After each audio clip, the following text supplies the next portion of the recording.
The North Georgia Saints return to Dahlonega to open up a 5-game homestand this week. First coming in is the Argonauts of West Florida, the number 2 team in the country, shutting down the Saints early. We're tied at 0 as Troy Snicker strikes out with the bases loaded in the third. In the fourth, though, with a runner on first, Hall off in the crack of the bat, and as Alan Fredrickson driving it into right center field, it would be an RBI triple for the senior Fredrickson, and the Saints are in business on top. 1-0. Let's go to the fifth now. Starter Andrew Wallace, a wild pitch with a runner on third. That would play to run for the Argonauts, and we're tied at 1 apiece with the number 11 and number 2 teams in the country. In the bottom half, though, Kenny Bellavance a drive into left center field. Yes, sir, that'll work. An RBI gives the Saints the lead back at 2-1. We go now to the 7th. That's Alex Simmons out of the bullpen, shutting down the Argonauts in order. And in the bottom half, Troy Snicker would give the Saints bullpen a little bit more insurance with an RBI to right center field. It would be a double for Troy, and the Saints would hold on from there 3-1 as the Saints bullpen does the rest. Both teams would return for the afternoon finale of the series, and the Saints are going for the sweep. In the bottom half of the first inning, the Saints would strike first off the bat of Troy Snicker. A little flare in the center field would fall, and the Saints RBI leader would play another one as the Saints both in front 1-0 in the first inning. From there, though, the Argonauts bats started picking up. It was Eric Kroll with a blast to right field, just getting over the reach of Terrell Jones leaping at the wall, and the Argonauts regain the lead here in the second. 2-1. From there, they would not look back. In the third inning, they'd get a couple of doubles, one from Dustin Lally and one from Greg Prawn. And just like that, this game is starting to get out of reach. A sac fly as well would make it 5-1 West Florida, and North Georgia and the pitching staff was struggling early on. From there, they would start to settle in, though. And in the bottom half of the fourth inning, Jordan Ayersman would walk in a run with the bases loaded, so it's 5-2. Here comes the Saints. All of this happening with 2 outs and a grounder.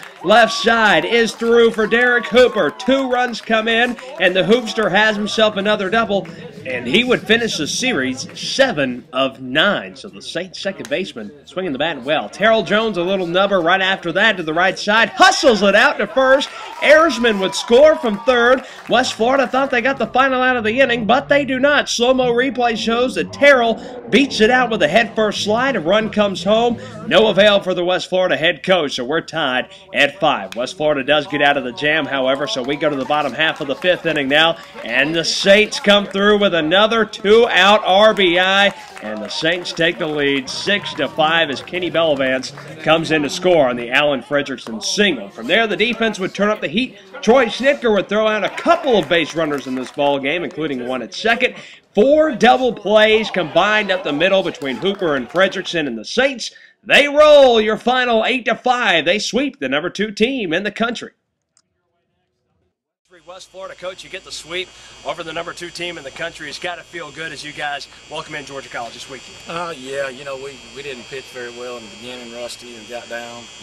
You know, really put us behind the 8-ball, 5-1, and told our players it was a long game. It was the 3rd inning, you know, and keep plugging away. We came right back in a couple of innings and gave ourselves a chance to score, and we didn't score, but you know, we kept plugging away and you know, got some big hits and got people on base, and you know, found a way to come back and win here at home against a very good baseball team, and we were just fortunate and we're happy about it. And you know, and this is over with, and we get ready to, you know, for a conference battle, which Tom Carty's bunch from Georgia College, who's well coached and got a lot of respect for them. It'll be a difficult series. 4 double plays here today for you guys up the middle.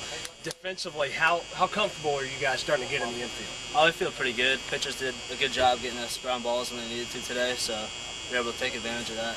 All right, Alan Fredrickson and the Saints go at it against Georgia College Friday and Saturday. The number 1 team in the land comes in to face our Saints. Alan, thanks so much. Thank you.